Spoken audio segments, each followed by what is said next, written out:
आज हम संघवाद देखेंगे। संघवाद का अर्थ क्या होता है, इसके प्रकार क्या होते हैं, इसकी परिभाषा क्या है। तो सबसे पहले हम देखते हैं संघवाद का अर्थ।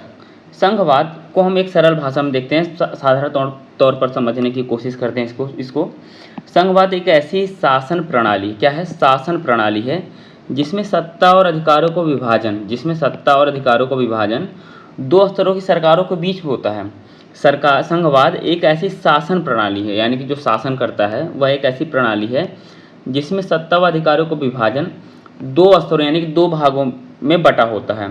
पहला होता है केंद्र सरकार, दूसरा होता है राज्य सरकार। केंद्र सरकार व राज्य सरकार ही संघवाद कहलाता है, एक तरीके से कह सकते हैं हम। किसी देश में केंद्र सरकार और राज्य सरकार है तो वहाँ पर संघवाद पाया जाता है। दोनों ही सरकारें संविधान द्वारा स्थापित होती हैं और स्वतंत्र रूप से कार्य करती हैं। क्या होता है, केवल केंद्र सरकार और राज्य सरकार का पाया जाना ही जरूरी नहीं है, बल्कि वह दोनों सरकारें आपस में स्वतंत्र रूप से कार्य करें तो वह संघवाद कहलाता है। सरल भाषा में इसको कह सकते हैं, संघवाद का मतलब है एक ऐसा शासन तंत्र जिसमें केंद्र और राज्य दोनों के पास अपने अपने अधिकार होते हैं और दोनों को संविधान द्वारा मान्यता दी गई होती है, वही संघवाद कहलाता है। इस शब्द का लैटिन भाषा के यह शब्द जो है लैटिन भाषा के फोरस से बना है। संघवाद यानी कि फेडरलिज्म जो है लैटिन भाषा के फोरस से बना है, जिसका अर्थ होता है संधि या समझौता। इकाइयाँ आपस में समझौता करके संघ का निर्माण करती हैं। उदाहरण यूएसए, ऑस्ट्रेलिया, स्विट्जरलैंड आदि संघ जो हैं इकाइयाँ समझौते का परिणाम हैं। यूएसए, ऑस्ट्रेलिया याद रखिएगा, ऑस्ट्रेलिया, यूएसए, स्विट्जरलैंड ये सब जो संघ इकाइयाँ हैं समझौते का परिणाम है। लेकिन कनाडा व इंडिया समझौते का परिणाम नहीं है। उदाहरण के तौर पर हम समझ सकते हैं संघवाद किसको कहते हैं कि स्वतंत्र केंद्र और राज्य की सरकारें स्वतंत्र रूप से क्या क्या कर सकती हैं, हम इनको संघवाद कहेंगे कि नहीं कहेंगे। जैसे भारत में शिक्षा, कानून व्यवस्था, कृषि जैसे विषयों पर राज्य सरकारें फैसला लेती हैं, स्वतंत्र रूप से अपना फैसला लेती हैं।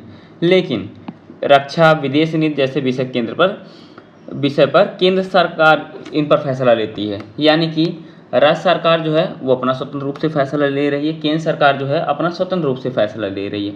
लेकिन कुछ विषय पर जैसे पर्यावरण हो गया, दोनों की साझी जिम्मेदारी होती है। यही संघवाद का एक उदाहरण है। भारत में संघवाद क्या है, भारतीय संविधान संघात्मक संरचना प्रदान करता है, परंतु यह केंद्र सशक्त संघवाद है। क्यों ऐसा है यह, क्योंकि आपातकाल या फिर वित्तीय आपातकाल के दौरान जो है कुछ विशेष स्थितियों में केंद्र को अधिक अधिकार मिल जाते हैं, राज्य सरकार से वो अधिकार छीन लिए जाते हैं। संघवाद का विकास कब हुआ, सर्वप्रथम यूएसए में 1789 में संघात्मक व्यवस्था अपनाई गई। सर्वप्रथम यूएसए में अपनाया गया था। कब अपनाया गया था संघात्मक व्यवस्था, 1789 में। अतः संघवाद का जनक अमेरिका है, संघवाद का जनक अमेरिका को कहा जाता है। संयुक्त राज्य अमेरिका को आधुनिक संघवाद का जनक कहा जाता है। संघवाद का जनक अमेरिका, आधुनिक संघवाद का जनक अमेरिका। न्यूमैन के शब्दों में ब्रिटिश संसद को जिस प्रकार से संसदों की जननी कहा जाता है, उसी प्रकार संयुक्त राज्य अमेरिका को संघात्मक शासन व्यवस्था का पिता कहा जाता है। जैसे ब्रिटिश संसद को जननी कहा जाता है संसदों की, वैसे ही अमेरिका को संघात्मक शासन व्यवस्था का पितामह कहा जाता है।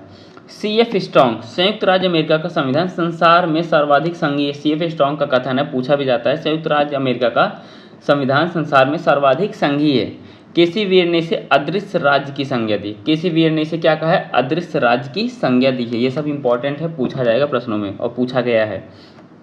स्विट्जरलैंड 1848 में संघ 150 वर्ष से 3 मुख्य सजाति और भाषाई यानी कि लिंग्विस्टिक समूहों, जर्मन, फ्रेंच और इटालियन समूहों के हितों में संतुलन कायम रखे हुए। कौन, स्विट्जरलैंड। स्विस संविधान में संघ के स्थान पर राज्यमंडल शब्द का प्रयोग किया गया है। क्या किया गया, राज्यमंडल। कहाँ पर, स्विस संविधान में। कनाडा में संघवाद ब्रिटिश नॉर्थ अमेरिकन अधिनियम 1869 के अंतर्गत स्थापित हुआ था। कब, 1869 के अंतर्गत स्थापित हुआ था। सर्वप्रथम संघवाद कहाँ स्थापित हुआ था, स्विट्जरलैंड में 1848 में। कनाडा में 1867 में, ऑस्ट्रेलिया में 1901 में, इंडिया में 1950 में, रूस में 1991, दक्षिण अफ्रीका में 1994। यह सभी नाम जो हैं और डेट ये क्रम वाइज हैं। पेपर में इस तरह से आ सकता है कि बताइए कौन सा क्रम मिलाने को दे सकता है, विकल्प को का सही मिलान करिए। तो ये आप याद रखिए, स्विट्जरलैंड जो है 1848 में, कनाडा 1867 में, ऑस्ट्रेलिया में 1901 में, इंडिया में 1950 में, रूस में 1991 में और दक्षिण अफ्रीका में 1994 में संघात्मक व्यवस्था की स्थापना हुई थी।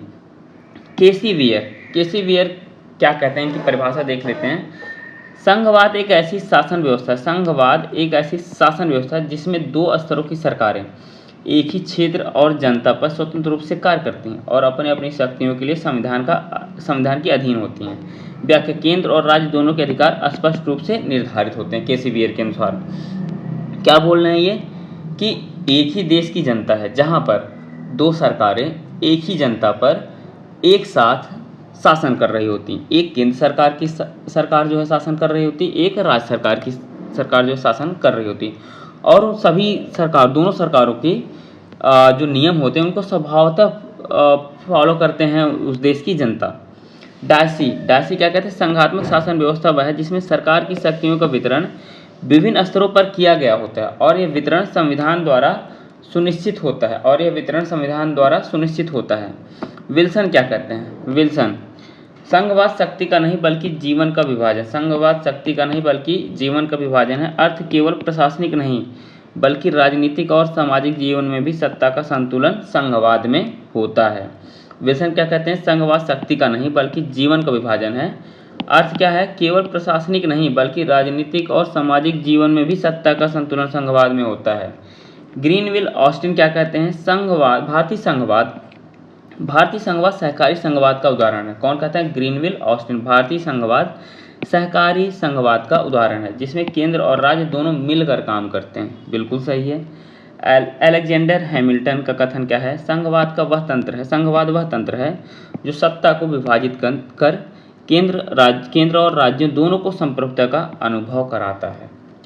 अलेक्जेंडर हैमिल्टन का यह कथन है।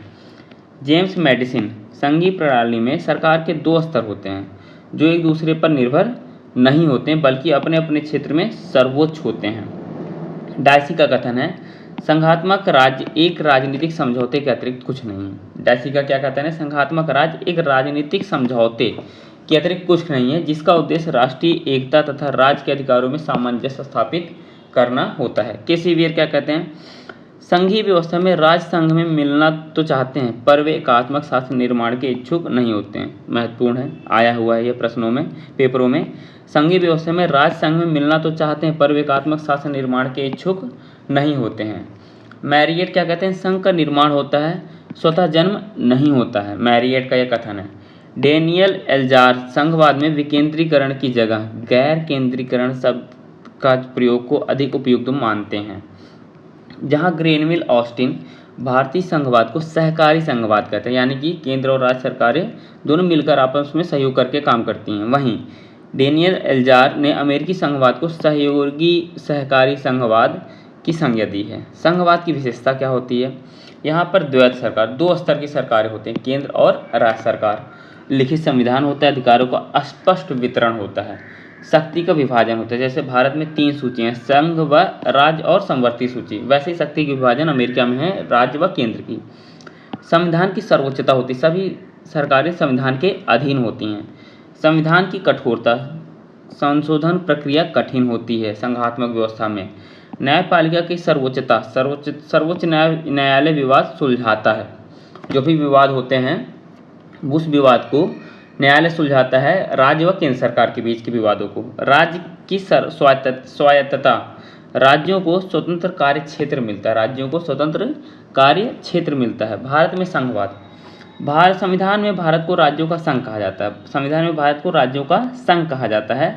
भारत का संघवाद केंद्राभिमुख संघवाद, यानी कि केंद्र की ओर अधिक झुका हुआ है। यह केंद्र सरकार को विशेष परिस्थितियों में अधिक अधिकार प्राप्त होते हैं, जैसे अनुच्छेद 356, 360 व 352 के तहत। 352 भी इसी में आता है। फिर भी भारत में सहकारी संघवाद और नीति आयोग जैसे कदमों से राज्यों की भूमिका बढ़ रही है।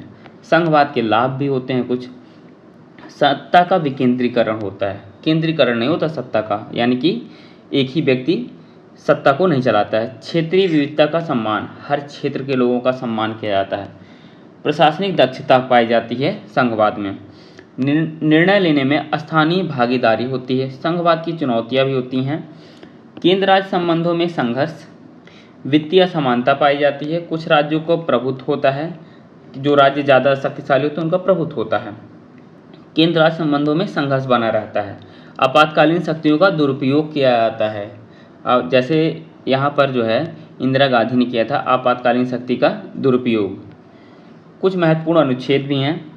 अनुच्छेद हैं, सबसे पहला भारत राज्यों का संघ है, ये कहा गया है, पूछा भी जाता है। 245 से 255 के बीच में विधायी अधिकारों का वितरण है इसके तहत।